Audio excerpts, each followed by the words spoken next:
Olá, você que nos assiste no nosso programa Letras Potiguares pela TV Câmara Natal.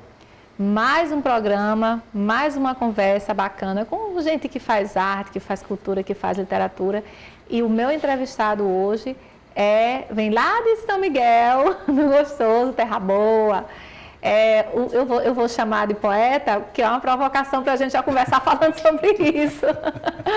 Poeta, escritor, produtor cultural, educador, né? Sim. Ele é múltiplo. Eldene Leican. Falei certo o sobrenome? Falou sim. Eldene, seja bem-vindo aqui ao nosso programa. Obrigado. São tantas coisas para a gente falar. E eu já vou começar fazendo essa provocação, porque a gente estava conversando nos bastidores, ele disse, não, eu não sou poeta. Eu disse, é poeta? Como não é poeta? O poeta, a poesia, ela se revela nas demais manifestações artísticas que não seja só o texto em prosa. E aí você estava falando sobre isso, né? Então eu queria ouvir a sua versão sobre esse título que eu lhe dei de poeta. Então, assim, eu quero agradecer o convite, é um prazer estar aqui. O prazer é nosso. Já havia ele conhecido como educadora e com o tempo fui vendo a multiplicidade de atividades que você também faz. E isso é muito bom. Então, a questão do poeta, eu já coloquei diversas vezes, assim, que quando alguém se referir a mim como poeta, então dizer assim, não, eu não sei ser poeta. Assim, eu costumo dizer que a poesia é muito complexa para mim, né? E já houve pessoas que, fazendo revisão de livros meus, contos, seja conto ou romance, então dizer assim, como não ser poeta, né? Porque sempre, até mesmo a minha psicóloga, né? E ela diz assim, como não se tudo que você escreve está ali numa pura poesia, né? Na forma de descrever os cenários, na forma da troca dos diálogos, no sentimento. É muito comum algumas pessoas comentarem sobre a questão da sensibilidade, do passar, o cheiro, o ambiente, passar a cor. Essa percepção que o poeta tem de outra forma, né? Que todo mundo sente cheiro, todo mundo vê as coisas, todo mundo anda nos lugares, mas quem tem a verve poética, artística, experimenta isso, experiencia isso de outra forma, né? Então, a partir disso, eu fiquei pensando, talvez assim eu seja poeta. Aceito, né, o título? Jadene, você tem feito um trabalho muito bacana, né? Você trouxe aí seus livros, eu quero daqui a pouco que você mostre. Uhum. Mas você tem feito um trabalho muito bacana também, enquanto produtor cultural, que a gente até estava conversando antes ali, que é o Festival Literário, né, de Gostoso. Mas a minha pergunta, não é uma pergunta, é uma deixa para você comentar. Que eu acho isso louvável, que você não se contenta em apenas, entre aspas, escrever, mas você também quer ver a arte literária circular, né? Então, como é que surgiu essa sua intenção de criar um festival, de organizar um festival que reunisse as pessoas? Assim, eu sei das dificuldades, mas eu queria que você falasse um pouco sobre isso. Então, é interessante que o Festival Literário de Gostoso, ele surgiu a partir de um questionamento que era como está, onde estão os escritores do Rio Grande do Norte. Porque eu já lia muito desde criança, eu sempre fui um leitor desde do primeiro período escolar, então eu já lia muito de tudo, né? Mas no Rio Grande do Norte eu conhecia bem Nísia Floresta pelo período que eu passei na cidade de Nísia Floresta e tive acesso a alguns livros, curioso, ainda adolescente, mas curioso, li algumas coisas que eram de Nísia Floresta e outros que eram livros sobre Nísia Floresta. E de repente veio essa interrogação, assim, porque eu não conhecia bem a literatura do Rio Grande do Norte. E essa foi a primeira provocação, né, para isso. E ocorria, né, infelizmente, naquele momento, a pandemia da Covid-19. Inclusive, nasce também através de um edital da Lei Aldir Blanc, né, que surgiu emergencial naquele momento. E eu ficava pensando assim, o que que poderia pensar, o que que poderia fazer em relação a isso, como que projeto poderia ser pensado, um diagnóstico, uma pesquisa, assim, porque com certeza tinha. Agora, quem eram e onde estavam? Qual o Globo Repórter? E assim, isso, Onde vivem, como vivem? ficou na minha cabeça até que no último dia do edital, né, eu sentei com o meu amigo Tiago Luciano, que também produz o Festival Literário comigo, e fizemos o projeto do Festival Literário para acontecer online, porque era período de distanciamento pandemia, social, né? tudo fechado, tendo como plataforma para que se tornasse mais fácil fazer isso, né? E o prêmio era de 15 mil. E usando como plataforma o Instagram. E nesse momento a gente começa a trabalhar em cima de um regulamento que as pessoas pudessem inscrever seus livros como num concurso e apresentar-los através de vídeos. Aí tem o segmento de meu livro, que a pessoa que tivesse um livro próprio, alguém que tivesse a habilidade ou trabalhasse como contador de história. Então havia o segmento contador de história, contação de histórias, havia o segmento de só para poesias e um só para poesia de forma geral e um só para literatura de cordel. E aí foi assim, uma bomba surpresa, porque isso quando a gente depois que o projeto é aprovado, claro, que a gente lança o concurso sem saber, ter a mínima ideia do que viria por ali. Então isso foi uma bomba porque nos primeiros 2 dias a gente já tinha 240 livros escritos, eram livros diferentes, né, do estado todo, e foram aparecendo poesias, contações de histórias, em número menor, literatura de cordel, mas ia chegando a autores diferentes. Então aí a gente ficou assim numa loucura, assim, e agora como que a gente vai selecionar isso? Agora a gente precisa de gente para ler com a gente. O que tinha sido apenas uma ideia, começou a tomar muito vulto, né?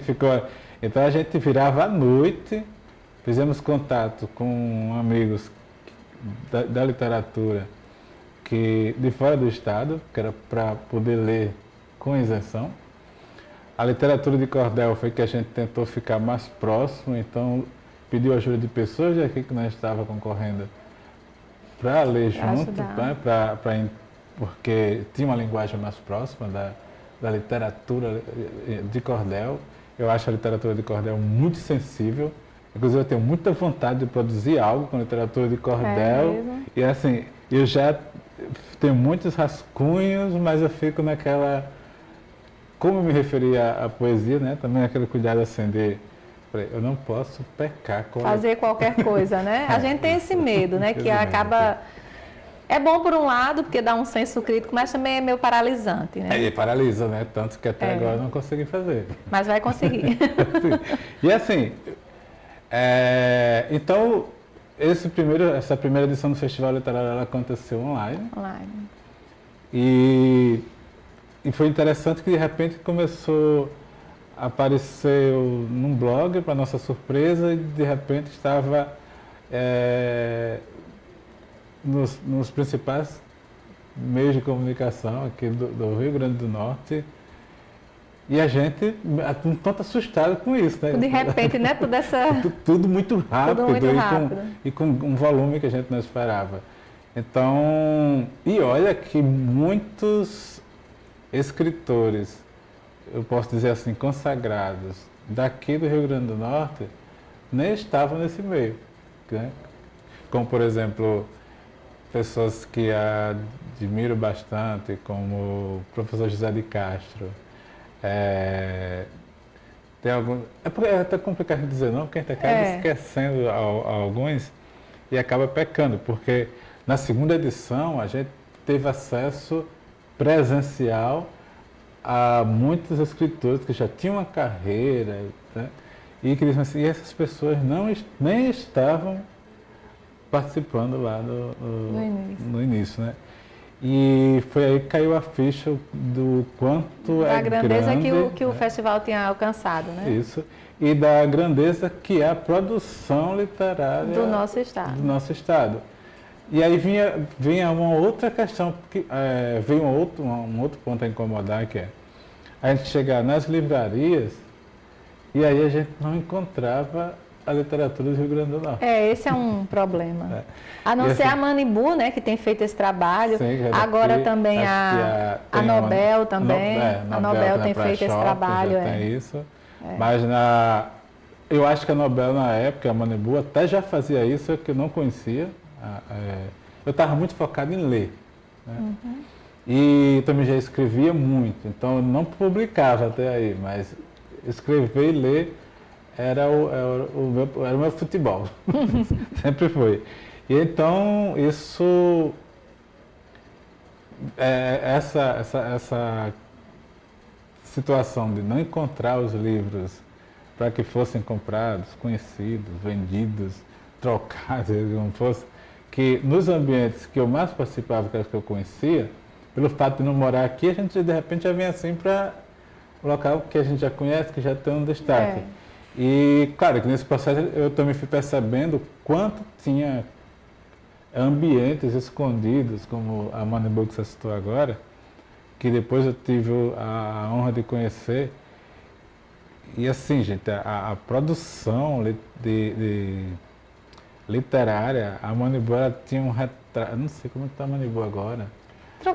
Trocou de endereço, se eu não me engano. Está num prédio, estava para se mudar para um prédio muito bonito, inclusive. Mas eu acho que lá havia um retrato da literatura do Rio Grande do Norte. É um trabalho muito bacana incrível, que a Luísio assim, faz. Muito bacana. E aí, quando a gente fez a segunda edição, a situação da pandemia já estava mais leve, já estava permitido. A segunda edição ela já foi presencial. E a gente já fez através da Lei Rouanet. Sim. E a terceira edição também. E aí a gente com muito cuidado, assim, de que o escritor que vai... A segunda edição a gente conseguiu uma captação integral. Então a gente tinha todo o cuidado de poder ter a aquisição de livros das livrarias. Era o momento que as livrarias estavam começando a abrir as portas, então estava tudo muito fragilizado. Então a gente tinha cachê para os livreiros, cachê para as livrarias, cachê para escritores, refeições. Então a gente fez algo bem, bem completo, como a gente de fato queria fazer. A terceira edição a gente não conseguiu assim, a captação integral, então a gente teve que... Foi mais difícil, né? Foi um pouco mais difícil. E estamos trabalhando para fazer a quarta edição. A quarta edição. Mas a gente também tem a compreensão de que estamos num contexto, eu nem reparei se isso é particular do Rio Grande do Norte, mas há eventos literários já tradicionais do Rio Grande do Norte que estão na mesma situação. Acontece um período, 2 não. Porque a cultura não é do interesse, né? Exato. Dos que detêm o capital. Mas eu quero falar sobre seus livros. Queria que você mostrasse seus livros, apresentasse seus trabalhos, que eu sei que você tem uma produção bem...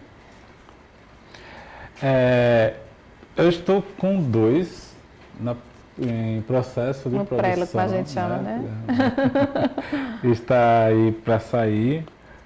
Ontem eu fiz... Eu não produzo as capas, eu desenho muito, mas eu não tenho nenhuma produção com artes minhas. Mas assim, as capas eu costumo fazer tipo uma descrição de como eu quero que ela seja. E isso fica um bate e volta com capricho até que ela fique do jeito que você quer, né? E o primeiro livro que eu produzi, eu não tenho a edição dele.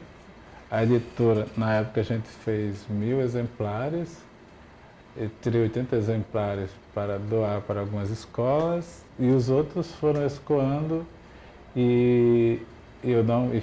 literatura infantil, os outros foram saindo até que zerou e eu não pedi mais reprodução.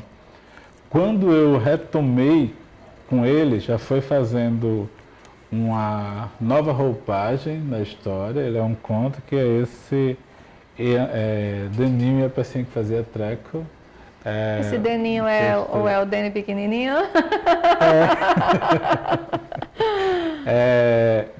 Minha mãe costuma dizer que para mim só faltava televisão, porque o resto eu fazia tudo. Fazia tudo, ela, assim. Então, a primeira edição dele era só a pecinha que fazia treco, e aí esse não tem mais. Bonita a ilustração. Então esse aí foi uma nova roupagem que eu fiz no texto, retirei algumas coisas que passaram a me incomodar depois, que a gente fica sem ler o texto, quando vai ler... Vai ler e encontra algumas coisas. Né? Então esse, aí o segundo, esse aqui é As Descobertas de Zulunga. Agora, Zulunga, isso aqui foi ele é bem de representação simbólica mesmo. Sim. Então é um gato. Então ele é bem legal para quem gosta de animais. Muito bonita a ilustração também, bem colorido. Também para quem gosta de cores e para quem gosta de matemática, quem gosta de geometria, que é nesse texto, o gato ele é bem, como é que diz? Tem aquele jeito manso e ao mesmo tempo zanho, como minha mãe costuma dizer, né? Do gato, e o tempo todo ele interage com o narrador da história. E ali ele vai vivenciando as formas geométricas existentes na natureza. Então a história é contada dessa forma. Então acontecem algumas coisas engraçadas e tal, mas os lugares por onde ele vai passando, vai tendo essa representação. Depois vieram esses dois livros. Esse foi encomendado por uma editora do Paraná. E em seguida veio esse que foi uma inspiração da madrugada. Pequena Ícaro e a Magia das Pequenas Coisas. Esse aqui é Deninho e a Aventura da Inclusão, então esse aqui é totalmente ficção. Sim. Né? E mostra uma situação de sensibilidade em relação a uma criança que tem algumas limitações ao chegar na escola. E o Pequeno Ícaro e a Magia das Pequenas Coisas é meio que fantasia, vamos dizer assim, mas é um conto meio que fantasia. Tão lindas as ilustrações dos seus livros. Obrigado. E, sim, esqueci de falar que esse também produzi esse, que é acadêmico. Sim. Esse livro fala de etnomatemática. Etnomatemática não é matemática. Etnomatemática significa a arte ou técnica de explicar e conhecer as diferentes culturas. Então, assim, eu cresci numa comunidade rural, até de característica indígena, e o livro traz como os meninos caçadores da comunidade, que as crianças já aprendiam logo essa cultura, então utilizam das inteligências múltiplas para resolver os problemas do cotidiano. E como ali estão em utilização as figuras geométricas, os volumes, as unidades de medidas,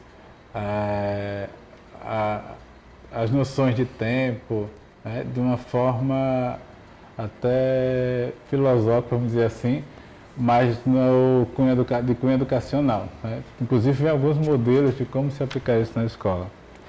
Esse livro aqui ele foi lançado agora, mês passado, no Festival Internacional do Livro Infantil de Bolonha, na Itália. Eu vi você muito chique na Europa, viajando.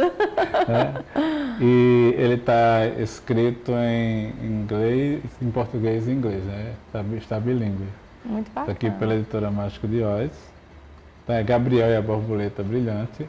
Esse livro... esse conto ele foi produzido a partir de uma realidade assim, que chamou muito a nossa atenção em casa, a partir de uma experiência com o meu filho Gabriel, de 5 anos, vai fazer 6 agora, no próximo mês, né? É uma história que traz muito uma lição de desapego, do cuidado ambiental, da relação saudável com o animal. Então é bem interessante também. E esse, inclusive, ainda está, nem tirei o plástico, ainda está lacrado, que é Código da Serpente. Eu já venho falando dele nas redes sociais já faz algum tempo. E o Código da Serpente, ele é um romance policial e ambientado na cidade de Natal. Então, as descrições, os lugares onde as coisas acontecem, eu procuro retratar realmente os ambientes, descrever realmente os ambientes de Natal, que eu achava interessante compor as cenas que na sequência da história, mas a história em si, o casal, os fatos, aí eles são todos ficcionais. É um romance? Aí é um romance. Romance policial. Muito bacana, né? Todo mundo que... eu vi essa capa, eu fiquei assim achando meio Sherlock Holmes, meio Agatha Christie. Isso, inclusive... É mesmo essa pegada? É, bem dessa pegada, assim. Teve uma quebra, assim, que... Normalmente, esses autores, eles utilizam no romance policial meio como padrão que existe um vilão e tem um assassino que não seja... e que o assassinato não seja intencional. E aí eu procurei, até para ser uma leitura que é para adolescente, a partir dos 14 anos. Então ele menciona, inclusive, situações de stalker, que é um caso que é muito recorrente hoje nas redes sociais. E tem a situação do crime e o vilão, que aí não tem esse assassinato intencional, mas que ele gera, sim, um crime e sustenta o mistério até o fim e surpreende a cada capítulo. Tem depoimentos bastante interessantes e fiquei muito feliz com a história.